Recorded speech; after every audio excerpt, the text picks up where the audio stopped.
Good morning dear students. Last video में हमने वारिस कौन इस पाठ की शुरुआत की थी। इसकी लेखिका विभा रानी जी है।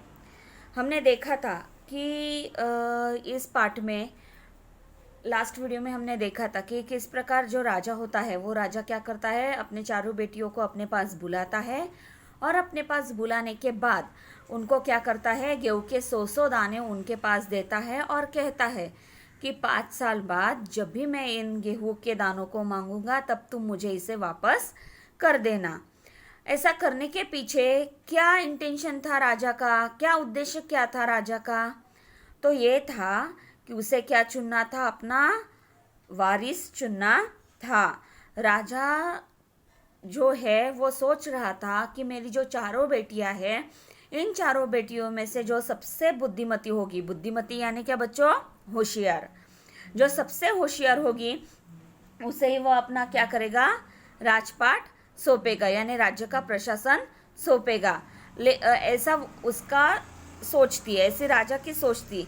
लेकिन वो ये भी सोच रहा था कि इन चारों में से सबसे बुद्धिमान कौन है, उसकी परीक्षा हम कैसे लें, उसका फैसला कैसे करें। इसलिए राजा ने क्या किया था, गेहूं के जो 100 दाने, उनकी परीक्षा लेने के लिए गेहूं के 100 दाने जो थे उन अपने चारों लड़कियों को 5 साल तक संभालने के लिए दिए थे।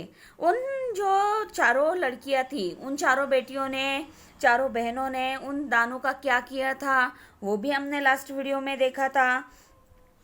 ये जो संवादात्मक कहानी है उसमें हमने देखा था कि सबसे पहले बहन ने क्या किया था, जैसे ही अपने कमरे में वो लौट आई दाने लेकर, उसने क्या किया, दाने ले लिए और खिड़की के बाहर फेंक दिए और सोचा जब भी पिताजी मांगेंगे मैं क्या करूँगी, भंडार से लाकर उन्हें दे दूंगी। दूसरी बहन ने क्या किया, जो गेहूं के दाने थे उन दानों को बहुत ही अच्छे से संभाल कर रखा। कैसे रखा, उसने चांदी की डिब्बी ली, चांदी की डिब्बी में डालकर उसे मखमल के थैले में बंद करके सुरक्षित अपनी संदूकची यानी क्या, स्मॉल लॉकर, उसमें उसने क्या किया था, रख दिया था और सोचा था जब भी पिताजी मांगेंगे तब मैं दे दूंगी। तीसरी बहन, पहले हमने देखा कि सिर्फ सोच रही थी कि क्या करूं क्या करूं, तब तक चौथे बहन ने क्या किया था, वो जो उसे गेहूं के, वो तनिक छोटी थी यानी थोड़ी छोटी थी उम्र में, इसलिए उसने क्या किया था, उसे गेहूं के भुने हुए दाने भी बहुत पसंद थे, उसने भुनवा कर खा डाले थे। और जो तीसरी लड़की थी उसने सोच विचार किया, पहले उसने भी सोचा कि दूसरी लड़की की तरह, वो दूसरी बहन की तरह वो भी संभाल कर रख देगी, लेकिन पिताजी ने ये गेहूं के दाने दिए हैं, इसके पीछे कुछ ना कुछ उनका उद्देश्य जरूर होगा, यह वो समझ जाती है और वो क्या करती है, उन दानों को उसके जो कमरे की बाहर खिड़की होती है, उस खिड़की के पीछे वाली जमीन पर वो क्या करती है, उन दानों को बो देती है। अंकुर फूटते हैं, पौधे उगते हैं, उसमें से अनाज निकलता है, फिर से जो अनाज निकले हुए दाने वो फिर से बो देती है। इस तरह उसके पास 5 साल में बहुत सारे, ढेर सारे गेहूं तैयार हो जाते हैं। हमने ये भी देखा कि 5 साल बाद भी ये बात जो है राजा के ध्यान में रहती है और वो क्या करता है, चारों बेटियों को बुलाता है और पूछता है कि आज से 5 साल पहले मैंने आपको जो गेहूं के 100 दाने रखने के लिए दिए थे वो मुझे क्या करो, तुम वापस कर दो। कहा है वो दाने, मुझे अभी वो दाने चाहिए। तो अभी जो सबसे बड़ी राजकुमारी भंडार घर जाकर गेहूं के दाने ले आई और राजा को दे दिए। सबसे बड़ी जो राजकुमारी थी, सबसे बड़ी जो बेटी थी, उसने क्या किया, भंडार घर में गई और गेहूं के दाने लेकर आ गई, क्योंकि उसने वो दानों को क्या किया था, जो राजा ने दिए थे उनको फेंक दिया था। वो भंडार घर से गेहूं के दाने ले आई और उसने राजा को दे दिए। राजा ने पूछा क्या ये वही दाने हैं जो मैंने तुम्हें दिए थे? राजा को भी थोड़ी शंका हुई, उसने पूछा कि यह वही दाने हैं क्या जो मैंने तुम्हें संभाल कर रखने के लिए दिए? पहले तो राजकुमारी ने हाँ कह दिया। पहले तो राजकुमारी ने क्या कहा, हाँ पिताजी ये वही दाने हैं जो आपने मुझे संभाल कर रखने के लिए दिए थे। मगर राजा ने फिर कड़क कर पूछा, कड़क कर यानी फिर से स्ट्रिक्टली राजा ने क्या किया, उनसे पूछा। तब उसने सच्ची बात बता दी, तब उसने सच्ची क्या हुआ किया था उसने गेहूं के दानों के साथ, वो सच्ची बात उसने बता दी। क्या किया था उसने, खिड़की के बाहर फेंक दिए थे। राजा ने दूसरी राजकुमारी से पूछा तुम्हारे दाने कहाँ है? अभी तो पहली वाली से तो कुछ उम्मीद उसे बची नहीं, क्योंकि पहली वाली से कहा तो उसने भंडार से दाने लाकर दे दिए। जब उसने बहुत ही स्ट्रिक्टली कड़क कर पूछा उसे, तब उसने कहा कि उसने क्या किया था। सच्ची बात उसने बता दी थी कि उसने गेहूं के दानों को फेंक दिया। फिर अभी उसने दूसरी राजकुमारी से पूछा, तुम्हारे दाने कहाँ है। दूसरी राजकुमारी अपनी संदूकची में से मखमल के खोल वाली डिब्बी उठा लाई, जिसमें उसने गेहूं के दाने सहेज कर रखे थे, संभाल कर रखे थे। जहाँ पर उसने जिस डिब्बी में उसने रखे थे वो सहेज कर जैसे रखे थे संभाल कर, वो ले आई। राजा ने उसे खोल कर देखा, दाने सड़ गए थे। राजा ने उस डिब्बी को खोल कर देखा कि अरे इसने डिब्बी में संभाल कर रखे हैं। खोल कर देखा तो क्या हुआ था, जो दाने थे वो सड़ गए थे, खराब हो गए थे। तीसरी राजकुमारी से पूछा, तुमने क्या किया उन दानों का। अभी पहली से तो कुछ उम्मीद नहीं, दूसरी से भी नहीं। अभी उसने तीसरी राजकुमारी से पूछा कि मैंने वो जो दाने तुम्हें संभाल कर रखने के लिए दिए थे, उन दानों का तुमने क्या किया, कहाँ है तुम्हारे वो दाने। तीसरी ने कहा, मैं इसका उत्तर आपको अभी नहीं दूंगी। तीसरे ने क्या कहा, मैं आपका ये जो सवाल है कि तुमने उन दानों का क्या किया, इसका जो उत्तर है वो मैं अभी आपको नहीं दूंगी, क्योंकि जवाब पाने के लिए आपको यहाँ से दूर जाना पड़ेगा। अगर आपको आपके सवाल का जवाब चाहिए तो आपको क्या करना होगा, यहाँ से दूर जाना होगा, और मैं वहाँ आपको कल ले चलूंगी। जहाँ दूर जगह पर आपको जाना है वहाँ पर मैं क्या करूंगी, आपको खुद वहाँ पर लेकर चलूंगी, तभी मैं आपके सवाल का जवाब दे सकूंगी। राजा ने अब चौथी और सबसे छोटी राजकुमारी से पूछा। अभी राजा ने क्या किया, जो चौथी राजकुमारी थी और जो सबसे छोटी थी उससे उसने पूछा। उसने उसी बेपरवाही से जवाब दिया। बेपरवाही से यानी लापरवाही से उसने जवाब दिया। उसने वैसे ही लापरवाही से जवाब दिया, उन दानों की कोई कीमत है पिताजी। यानी उसे उसका मूल पता नहीं था, मूल्य क्या है वो पता नहीं था, क्या उद्देश्य पिताजी का इसके पीछे है वो पता नहीं था, क्योंकि वो उम्र में कैसी थी, छोटी थी। बचपन जैसे ही उसने जवाब दे दिया। उन दानों की कोई कीमत है पिताजी। वैसे तो ढेरों दाने भंडार में पड़े हैं। वैसे तो ढेरों दाने यानी कई सारे दाने जो है गेहूं के वो भंडार में पड़े हुए हैं। आप तो जानते हैं ना, मुझे गेहूं के भुने दाने बहुत अच्छे लगते हैं। वो राजा से कहती है कि आपको तो ये बात पता है कि मुझे गेहूं के भुने हुए दाने कितने अच्छे लगते हैं। सो मैं उन्हें भुनवा कर खा गई। मैंने क्या किया, मुझे गेहूं के भुने दाने पसंद है, आपने मुझे जो गेहूं के दाने दिए, मैंने क्या किया, उन दानों को भुनवा कर खा गई। आप भी पिताजी किन किन चक्करों में पड़ जाते हैं। वो अपने पिताजी से कहती है कि आप भी क्या करते हो, किन किन चक्करों में पड़ जाते हो। चक्कर में पड़ जाना ये मुहावरा है बच्चों। चक्कर में पड़ जाना यानी दुविधा में पड़ जाना। क्या होगा, चक्कर में पड़ जाना ये मुहावरा है। इसका अर्थ क्या होता है, चक्कर में पड़ जाना यानी दुविधा में पड़ जाना। वो अपने पिताजी को कहती है कि पिताजी आप भी किन किन चक्करों में पड़ जाते हो। यानी देखो, पहले से कहा उसने भी कह दिया फेंक दिए, दूसरी ने लाए वो दाने सड़ गए। तीसरी ने कहा कि मैं कल आपको उस जगह पर ले जाऊंगी, वो जगह दूर है तो हम कल जाएंगे तभी आपके सवाल का उत्तर आपको मिलेगा। चौथी ने क्या किया, उन दानों को भुनवा कर खा गई।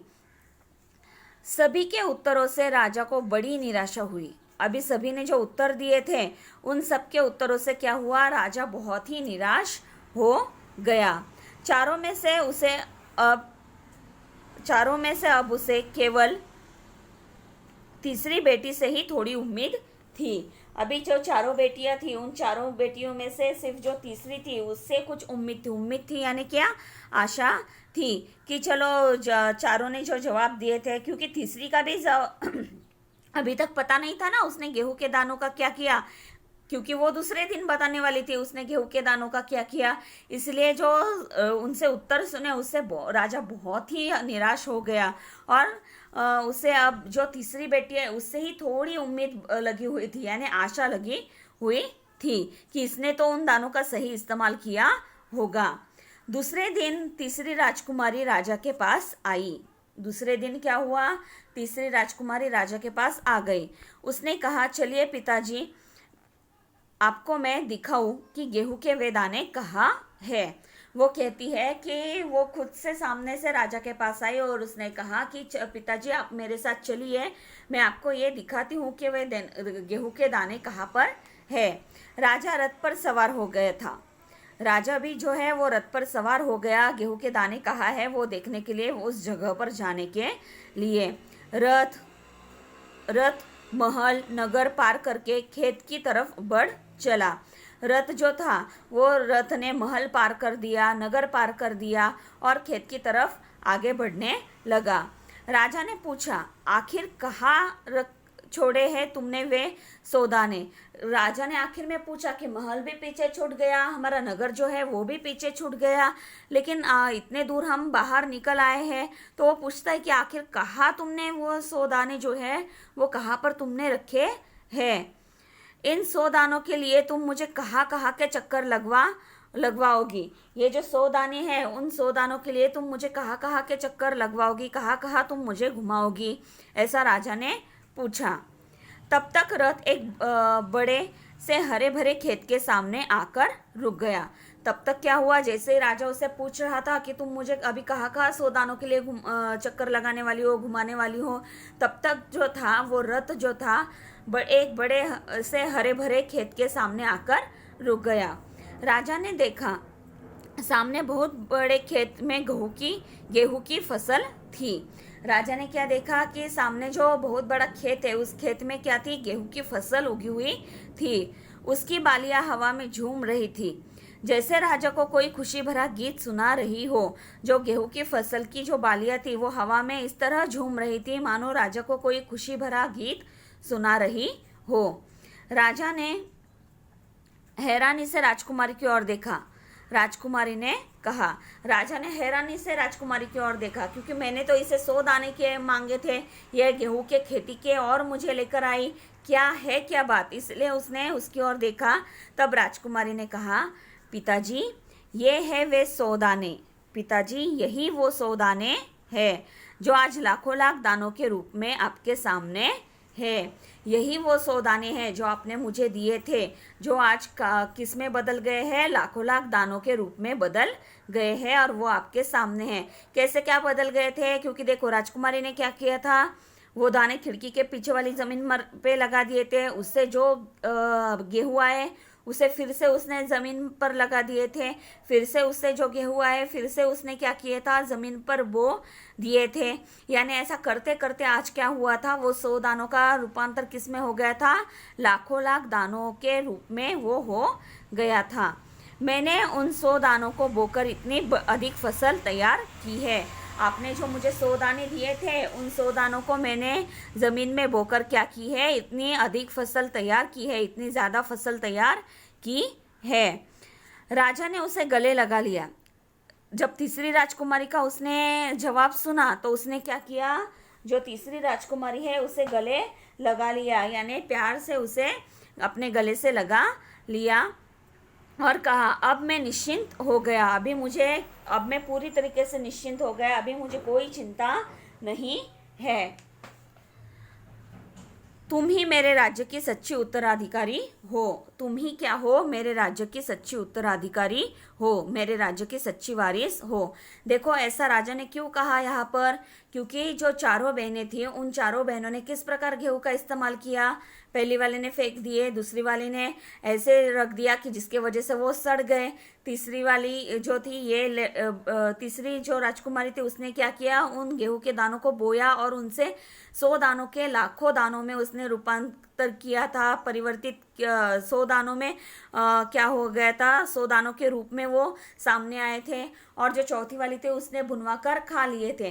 फिर परीक्षा में कौन सफल हो गई थी, तीसरी राजकुमारी सफल हो गई थी। क्यों, अभी देखो उसने क्यों ऐसे कहा कि तुम ही मेरे राज्य की सच्ची उत्तराधिकारी हो, क्योंकि तीसरी लड़की ने सोच विचार करके यह समझकर निर्णय लिया कि पिताजी ने हमें जो 100 गेहूं के दाने दिए हैं वो ऐसे ही नहीं दिए होंगे, इसके पीछे कुछ ना कुछ उनका उद्देश्य जरूर होगा, इसलिए उसने क्या किया था, संभाल कर रखने के बजाय उसने जमीन में बो दिए थे, जिसका रूपांतर आज बहुत बड़े खेती में उसे दिख रहा था, बहुत बड़े गेहूं के दानों में दिख रहा था। यहाँ पर जो छोटी तीसरी लड़की है, उसकी समझदारी और होशियारी के कारण ही राजा क्या कहता है, तुम ही मेरे राज्य की सच्ची उत्तराधिकारी हो, सच्ची वारिस हो। देखो बच्चों, इस पाठ के माध्यम से हमें यह समझ में आता है कि हमें क्या करना चाहिए। कोई भी निर्णय जो है वो सोच समझदारी के साथ ही लेना चाहिए।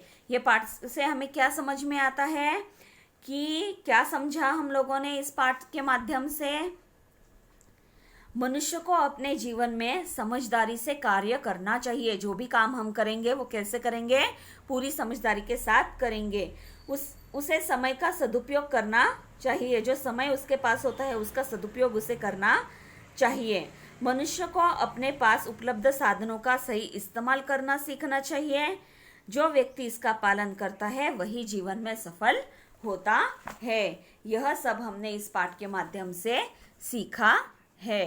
तो अभी हमने ये पूरा पाठ जो संवादात्मक कहानी है वो हमने यहाँ पर सीख ली है। अभी मैंने आपको लास्ट वीडियो में कहा था कि एक पेज छोड़कर आप प्रश्नों के उत्तर लिखिए, तो मैं आपको प्रस्तावना देने वाली थी। तो अभी आप क्या कीजिए, प्रस्तावना मैं अभी आपको दे रही हूँ। तो प्रस्तावना ये है, वारिस कौन कहानी के द्वारा लेखिका विभा रानी ने अक्लमंदी व समझदारी जैसे गुणों का महत्व प्रतिपादित करते हुए बताया है कि जो व्यक्ति अपने जीवन में समय व साधनों का सदुपयोग करता है वही सफल होता है। ये जो प्रस्तावना है, मैंने आपको एक पेज जो छोड़ने के लिए कहा था वहीं पर आप लिख दो, और इसके नीचे ही, जैसे आप प्रस्तावना लिखने वाले हो, इसके नीचे ही आप शब्दार्थ लिख लीजिए। मैं अभी शब्दार्थ भी आपको दे रही हूँ। यह जो शब्दार्थ आपके सामने है, इन शब्दार्थ को भी आपको क्या करना है, जैसे ही आप प्रस्तावना लिखोगे उस प्रस्तावना के तुरंत नीचे ही आप क्या करो, ये जो शब्दार्थ दिए गए हैं इन शब्दार्थों को आप लिख लीजिए। देखो, सबसे पहले आपकी आएगी, सबसे पहले लेसन का हेडिंग, नाम, लेखक लेखिका का नाम। उसके बाद प्रस्तावना आप लिखोगे, प्रस्तावना के तुरंत नीचे आप क्या करोगे, ये जो शब्दार्थ आपको दिए गए हैं इन शब्दार्थों को आप लिख लोगे। इसके बाद हम बढ़ेंगे जो आपका इसके बाद हम बढ़ेंगे आपका जो स्वाध्याय है उस स्वाध्याय की ओर। देखो, ये जो सवाल है सबसे पहला कि गेहूं के दानों का चारों बहनों ने किया, ये मैंने लास्ट बार आपको दिया था, ये फिर से नहीं लिखा तो भी चलेगा। उचित घटनाक्रम लगाकर वाक्य फिर से लिखो।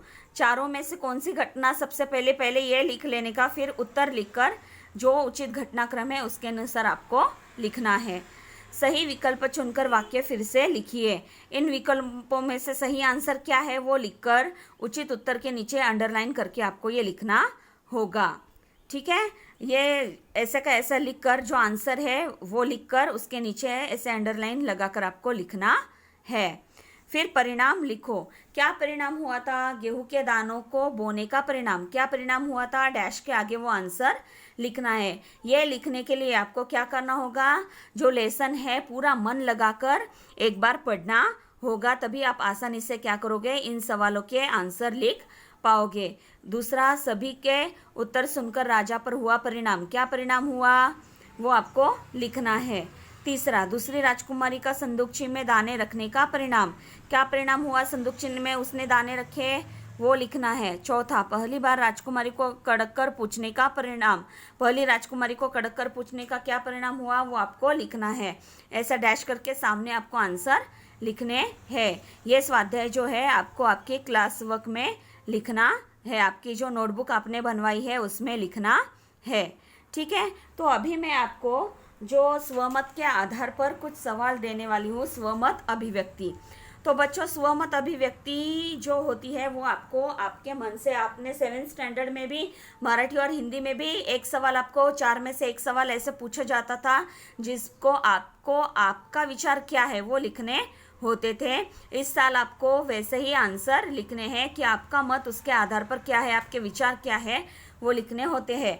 ये जो स्वमत अभिव्यक्ति है, इसका आंसर जो है वो 8 से 10 पंक्तियों तक आपका होना चाहिए। समझ में आया? स्वमत अभिव्यक्ति का आंसर आपका कितना होना चाहिए? 8 से 10 पंक्तियों में आपका ये होना चाहिए। तो सबसे पहला सवाल है, जैसे ही आपके क्लास वर्क में ये कंप्लीट हो जाएगा आपका, लिखते वक्त आप यहाँ तक आ जाओगे, परिणाम लिखिए चौथा लिखकर उसी के नीचे आप ये शुरू कर दो, स्वमत अभिव्यक्ति हेडिंग देकर। पहला सवाल है, बुद्धिमान या बुद्धिमती होना बेहद जरूरी होता है। इस कथन के संदर्भ में अपने विचार लिखिए।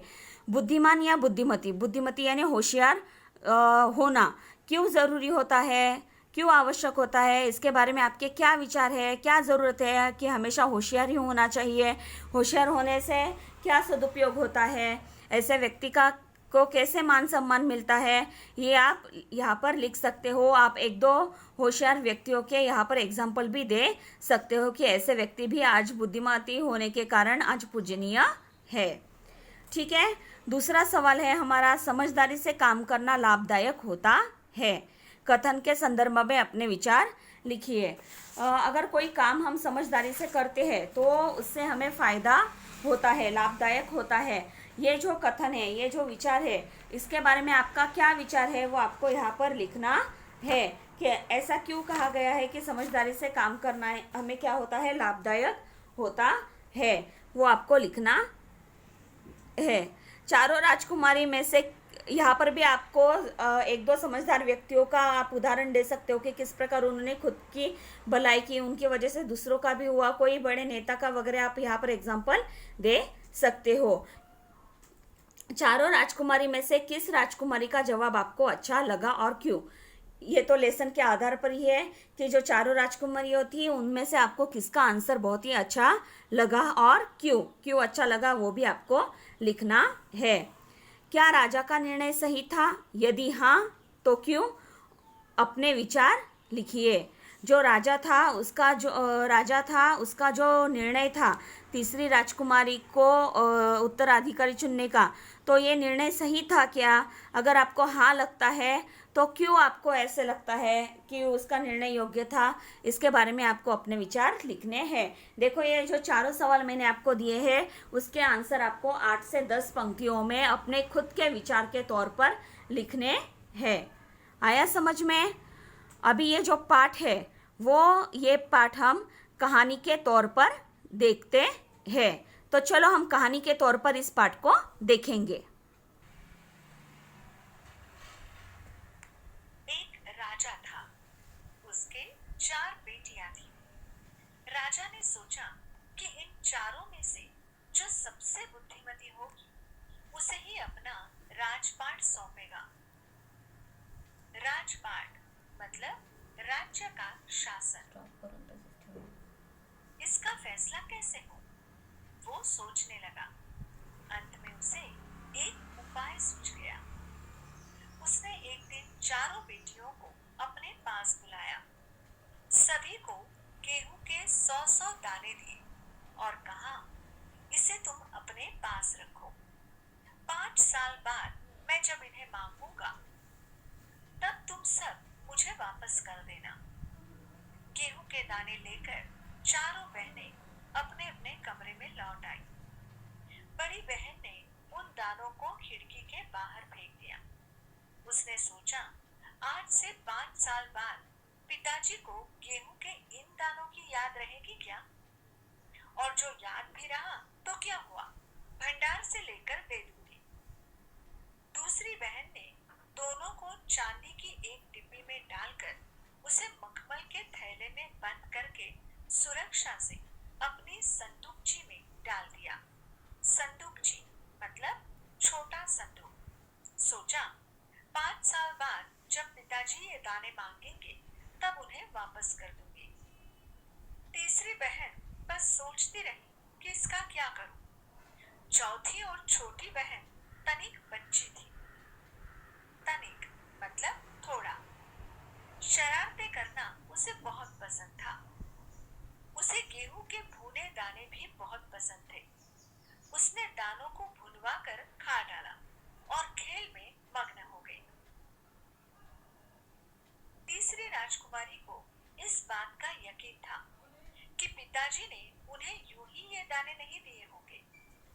जरूर इसके पीछे कोई मकसद होगा। मकसद मतलब उद्देश्य। पहले तो उसने भी अपनी दूसरी बहनों की तरह ही उन्हें सहेज कर रख देने की सोची, लेकिन वो ऐसा न कर सकी। 2-3 दिनों तक वो सोचती रही।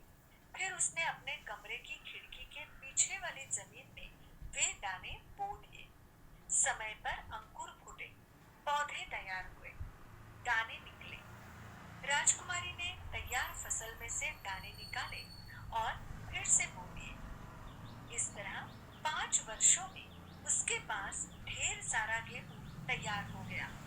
5 साल बाद राजा ने फिर चारों बहनों को बुलाया और कहा, आज से 5 साल पहले मैंने तुम चारों को गेहूं के 100-100 दाने दिए थे और कहा था कि 5 साल बाद मुझे वापस करना। कहाँ है वे दाने? बड़ी राजकुमारी भंडार घर जाकर गेहूं के दाने ले आई और राजा को दे दिए।